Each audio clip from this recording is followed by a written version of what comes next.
Hello everyone, welcome to our channel takes together. कर रहे हैं अपना डीएलएड फर्स्ट ईयर का प्रीवियस क्वेश्चन पेपर, इंग्लिश का प्रीवियस क्वेश्चन पेपर कर रहे हैं हम। कुछ क्वेश्चन कर चुके हैं, जिसने नहीं देखे वो प्लीज़ जाकर देख लेना, ठीक है। और दो मार्क्स के हो चुके हैं और अभी हम 5 मार्क्स करने वाले हैं, जो कि आपके 50 वर्ड्स में लिखे जाएंगे। तो आइए यहाँ पर बात करते हैं क्या है। और हाँ, आप लोग जो बता रहे हो ना मुझे कि मतलब कुछ भी टेलीग्राम समथिंग, तो कोई प्रॉब्लम हो तो आप मेरे को कमेंट बॉक्स में बता दो, ठीक है। और अगर वो वहीं पर ही सॉल्व हो जाती है, आपके कमेंट बॉक्स में सॉल्व हो जाती है, तो वो सॉल्व हो जाएगी। नहीं तो अगर लग रहा है कि हाँ भाई कुछ और आपको प्रॉब्लम है या फिर कुछ भी आपको शेयर वगैरह करना है, कुछ भी आपके क्वेश्चंस पेपर वगैरह जैसे भी आपकी कोई समस्या है, तो आप मुझे पहले कमेंट बॉक्स में ही बताना। मैं आपको नंबर शेयर कर दूंगी, ठीक है। और देखते हैं आपकी जैसी भी समस्या होगी उसको सॉल्व किया जाएगा। तो आइए देखो यहाँ पर क्या है। ये इतना ना इसलिए हो गया, मतलब करवाया था अभी थोड़ी देर पहले, इसलिए गलत हो गया ये। तो देखो, डिस्कस ऑब्जेक्टिव ऑफ लिसनिंग के मैं पढ़ रही हूँ ना, तो आपको दिक्कत नहीं होनी चाहिए। डिस्कस ऑब्जेक्टिव ऑफ लिसनिंग के जो लिसनिंग के ऑब्जेक्टिव क्या है, यानी कि सुनने के एम क्या होते हैं या फिर सुनने के फायदे क्या होते हैं। अब देखो, आपको लगेगा कि भाई सुनने के भी कोई फायदे हो सकते हैं क्या, क्योंकि देखो जब मैं पढ़ती थी ना तो मुझे भी ऐसे लगा था कि आप सुनने के भी क्या फायदे होते होंगे। बट हाँ, सुनने के फायदे होते हैं, क्योंकि जब तक आप सामने वाले व्यक्ति की बात को सही से नहीं सुन पाएंगे ना, तो आप उसको रिप्लाई भी नहीं कर पाएंगे।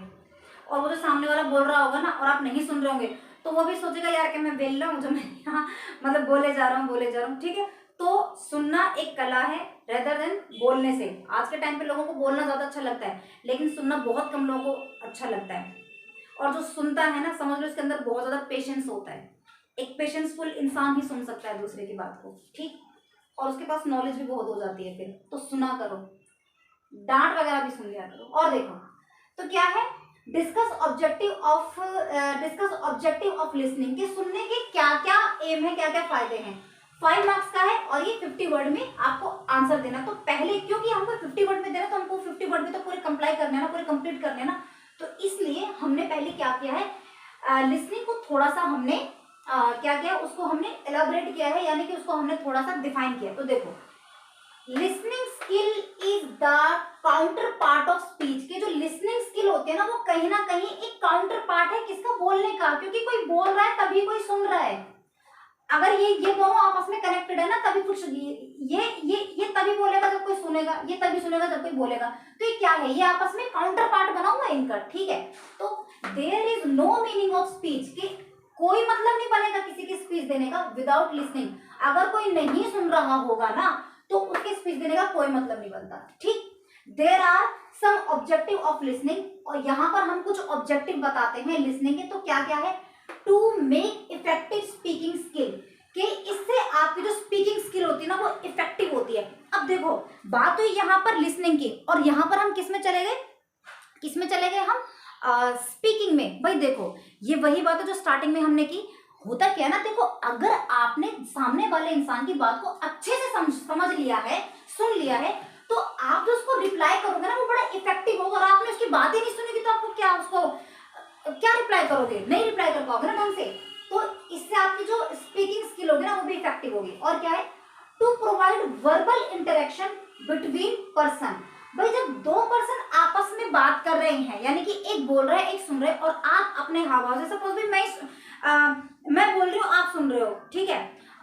मतलब दो व्यक्ति हैं, वो आपस में एक बोल रहा है एक सुन रहा है, तो जो सुन रहा होगा ना, वो अपने हाव भाव से, अपने इंटरेक्शन, जब वो इंटरेक्ट करेगा तो वो अपने हाव भाव से ना सामने वाले को दिखाएगा कि वो कितना इंटरेस्ट ले रहा है। और वो जिस तरीके से इंटरेस्ट ले रहा होगा ना सुनने में, और जो दूसरा बात अपने कह रहा होगा, वो भी उतने ही अच्छे तरीके से अपनी बात को एक्सप्लेन करेगा, और जितनी भी उसके पास नॉलेज होगी वो सारी नॉलेज आपको देगा। बट अगर आप उसकी बात को अच्छे से नहीं सुन रहे हैं, तो वो भी आपको बस ऐसे ही ऊपर ऊपर से बात सुना देगा, ठीक है।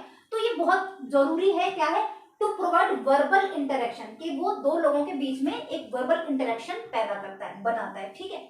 और क्या है, to develop understanding of concept. भाई जब आप अच्छे से सुन रहे होगे, तो आप कॉन्सेप्ट को अंडरस्टैंड कर पाओगे, ठीक है। आपने सुना नहीं तो आपको क्या पता चलेगा, बट अगर आपने सुना है तो आप उसको अच्छे से अंडरस्टैंड कर पाएंगे, आइडियाज आप निकाल पाएंगे। क्यों, भाई जब आप ठीक से सुन रहे हो ना किसी की बात को, तो उसी मोमेंट पर ही आप उस बात को सुन के कुछ ना कुछ अपने दिमाग में ही एक रिप्लाई बनाते रहते हो या फिर क्वेश्चन बनाते रहते हो। ऐसा नहीं बस सुन रहे हो तो सुन रहे हो, सही से सुन रहे हो तो होगा क्या कि आप वो जो बोल रहा होगा ना इंसान, आप उसकी बात को एनालाइज करते हो, ठीक। और क्या है, आपको फैक्ट पता चलते हैं। तो क्या बात हुई, to develop understanding of concept, के कॉन्सेप्ट को अंडरस्टैंड कर पाओगे, आइडियाज बना पाओगे और फैक्ट को आप समझ पाओगे। हो गई बात क्लियर। और क्या है, to provide base for educational process. अब भाई देखो, जो हम लोग सब एजुकेशन प्रोसेस में है, एजुकेशन प्रोसेस का सबसे बड़ा बेस ही यही है कि आप सुन रहे हो कि नहीं सुन रहे। सुनने से हम लोगों की सारी कथा कहानी शुरू होती है। जब आप स्कूल में फर्स्ट टाइम जाते हो तो सबसे पहले टीचर जो होता है वो अपनी बात को आपको कुछ कहता है, फिर आप उसका रिप्लाई करते हो। तो हमारा तो पूरा एजुकेशन सिस्टम है किस पे आधारित है, लिसनिंग प्रोसेस पर ही आधारित है। पहले कुछ बच्चा सुनता है तब उसका रिप्लाई करता है, ठीक है। आगे देखो, जैसे टीचर बोलते हैं ना व्हाट्स योर नेम, तो फिर बच्चा रिप्लाई करता है, ठीक। और क्या है, मतलब एक तो मतलब ये बिल्कुल एकदम इनिशियल स्टेज बता रही हूँ मैं ये, लेकिन है सारा यही। अब मैं भी तो यहाँ बोलूँ ना, आप भी तो मुझको सुन ही रहे हो ना, हम भी तो एजुकेशन में ही है ना। तो और देखो नेक्स्ट क्वेश्चन क्या, ये कंप्लीट हुआ। Describe the objective of extensive reading. देखो जो रीडिंग होती है ना, जो रीडिंग होती है या फिर जो भी नॉलेज होती है, आपने तो दो वर्ड सुने होंगे, एक तो इंटरनल और एक होता है एक्सटर्नल, ठीक है। अब देखो इंटरनल का मतलब क्या होता है, अंदर, इन, अंदर, और एक्सटर्नल का मतलब क्या होता है, बाहर, एग्जिट भी जैसे जिसको बोलते हैं। तो इंटरनल का मतलब क्या होता है कि आपने कोई भी रीडिंग जो की है, भाई आप पढ़ रहे हो, आप बुक पढ़ रहे हो, ठीक है। तो जब आप बुक पढ़ते हो ना, तो एक तो होता है कि आपने बस ऊपर ऊपर से पढ़ा, मतलब ऐसे ही बस, सॉरी, इंटरनल का मतलब होता है कि आपने अगर कोई बुक पढ़ी है, आप बुक पढ़ रहे हो, तो आपने उसको मतलब टू द टिप पढ़ा है, एक अच्छे से बहुत सही से पढ़ा है कि आपसे भाई किसी ने भी क्वेश्चन कर लेना, आप तो बता दोगे कि भाई ये वाली लाइन ना इस पेज पे इस पैराग्राफ में लिखे। तो इसको बोलते हैं आप इंटरनल रीडिंग, कि आपने भी बड़े खतरनाक तरीके से पढ़ा है। और एक्सटेंसिव रीडिंग क्या होती है कि आपने ऊपर ऊपर से पढ़ा कि बस आप जो आपके पीछे के जो क्वेश्चन होंगे ना उनके आंसर दे सकते हो, ठीक है। तो ये वही बात बोल रहा है कि describe the objective of extensive reading, कि भाई अगर आप ऊपर ऊपर से भी पढ़ते हो, इंटेंसिव रीडिंग का भी क्वेश्चन आएगा आगे, ठीक है। अगर आप एक्सटेंसिव रीडिंग करते हो तो भाई उसके क्या फायदे होंगे, ठीक है।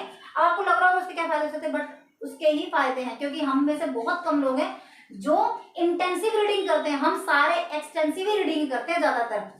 एग्जाम आने से 15 दिन पहले हम सब एक्सटेंसिव रीडिंग ही करते हैं। तो देखो क्या है extensive reading means, extensive reading का मतलब होता है नॉन डिटेल्ड स्टडी, कि हमने उसको पढ़ा तो है बट उसको डिटेल में नहीं पढ़ा, नॉन डिटेल्ड स्टडी होती है। इन द टेक्स्ट, कि आपने जो स्टडी की है, फिर से पढ़ देती हूँ। Extensive reading means a non detailed study in the text, कि आपने जो भी टेक्स्ट में जो पढ़ा है उसको डिटेल में नहीं पढ़ा, इसको हम बोलते हैं extensive reading. It is to read a lesson for its ideas, ये सिर्फ और सिर्फ इसलिए पढ़ा जाता है कि ताकि आपको आइडियाज का पता चल जाए और आपको जो इंफॉर्मेशन है, जो मूल इंफॉर्मेशन दी गई वो आपको पता चल जाए। स्टिल, फिर भी there is some objective of extensive reading, फिर भी इसके कुछ अपने फायदे हैं, जैसे कि एनरिच द स्टूडेंट नॉलेज, कि एक तो भाई देखो हमको क्या चाहिए, भाई हमको तो नॉलेज चाहिए थी ना, तो आपको उसके जो वो होते हैं ना, जो नॉलेज होती है, आपको नॉलेज मिल जाएगी कि आप आंसर तो एटलीस्ट देख कर पाओगे। उसके बाद क्या है कि cultivating a taste for reading, कि आप ना आपका टेस्ट बढ़ जाएगा किसी भी चीज के प्रति। जैसे कि देखो मैं आपको बताऊं, भाई मैंने कल सुना कि भाई जो राहुल गांधी है उनकी सदस्यता छिन गई, संसद से उनकी सदस्यता छिन गई। अब मुझे सिर्फ इतना पता था, अब ये मेरे पास एक इंफॉर्मेशन आई, ये मेरे पास पता है कैसे इंफॉर्मेशन आई थी, ये थी मेरे पास एक्सटेंसिव, ठीक है। अब मेरे को इसके बारे में अच्छे से नहीं पता कि हुआ क्या है, बट क्योंकि अब मैंने सोचा कि यार ये खबर तो मुझे पूरी पढ़नी चाहिए क्या हुआ है, तो अब पहले मेरे पास एक एक्सटेंसिव इंफॉर्मेशन थी और मेरा क्या बढ़ गया, टेस्ट बढ़ गया, मेरा इंटरेस्ट बढ़ गया। अब मैं क्या करूंगी, इंटेंसिव, अब मैं इसकी इंटेंसिव इंफॉर्मेशन कलेक्ट करूंगी। तो यही अंतर होता है, यही बात होती है कि जब आप कोई कहानी आपने पढ़ी, आपने ऊपर ऊपर से पढ़ी, आपको लगा अरे यार तो बड़ी अच्छी कहानी है, उसको पूरा डिटेल में पढ़ना चाहिए, तो हो गया ना नॉन डिटेल से डिटेल, ठीक है। तो ये आपके टेस्ट को कल्टीवेट कर देती है, यानी कि बढ़ा देती है। तो cultivate a taste for reading, के आपके रीडिंग के प्रति आपकी जिज्ञासा को बढ़ाती है, आपका टेस्ट बढ़ाती है। आपको टेस्ट बढ़ाने का मतलब है कि आप उसको मतलब डिटेल में पढ़ने के लिए आप वो हो जाते हो, मतलब मन करने लग जाता है आपका, ठीक ठीक है कि हाँ चलो जानते हैं क्या चीज है। और देखो इनेबल ना कभी कभी ना एग्जैक्ट वर्ड बन नहीं पाता है किसी भी बात के लिए, तो समझ तो आप जाते ही होंगे आई होप। और देखो enabling the student to read with comprehension, कि भाई आप लोग जो कॉम्प्रिहेंशन करते हो ना तो उसमें भी आप इनेबल हो जाते हो, आप पढ़ने में इनेबल हो जाते हो, आपके क्वेश्चंस के आंसर निकालने में इनेबल हो जाते हो। एग्जाम में जो आपके आते हैं ना कॉम्प्रिहेंशन, तो आप क्या करते हो उसमें भी हम एक्सटेंसिव रीडिंग ही करते हैं, ठीक है। और क्या है, टू मेक स्किम्ड नॉलेज, और जो मोटी नॉलेज है ना, जो एक मूल बात है वो आपको पता चल जाती है। भाई आपने नहीं पढ़ा पूरा का पूरा, बट आपने क्योंकि उसके पॉइंट्स पढ़ लिए, आपने उसको समराइज कर दिया, ठीक है, आपको समरी मिल गई। आप नोट्स जैसे कि जिसको हम बोलते हैं नोट्स बोलते हैं, नोट्स में क्या होता है पूरा मक्खन मक्खन निकल के जाता है। स्किम्ड का मतलब होता है किसी चीज को मथना, ठीक है, और मथने से क्या होता है कि जो अच्छी चीज होती है ना वो ऊपर आ जाती है। जैसे कि हम घी मक्खन दूध दही मथते हैं तो घी ऊपर आ गया, ठीक है। तो बिल्कुल वही नोट्स की तरह ही होते हैं ये भी, कि भाई आपने क्या किया, जो मेन चीज थी वो निकाल ली और बाकी जो था वो साइड में कर दिया। तो भाई हमारा काम तो नॉलेज गेन करना था ना, नॉलेज हमको मिल गया। आई होप आपको समझ आया होगा। कोई परेशानी दिक्कत हो तो मुझे कमेंट बॉक्स में बता ही देना, और वो जो स्टार्टिंग में बात बोली वो भी बता देना क्या है क्या नहीं है। फिर अब इसके बाद हम नेक्स्ट करेंगे, ठीक है। 3-4 दिन में सॉल्व हो जाएगा ये पूरा का, 3-4 दिन जल्दी हो जाएगा, 3 दिन में 4 दिन में, हाँ 3-4 दिन। तो ठीक है, फिर मिलते हैं नेक्स्ट क्लास में, तब तक के लिए thank you and good bye.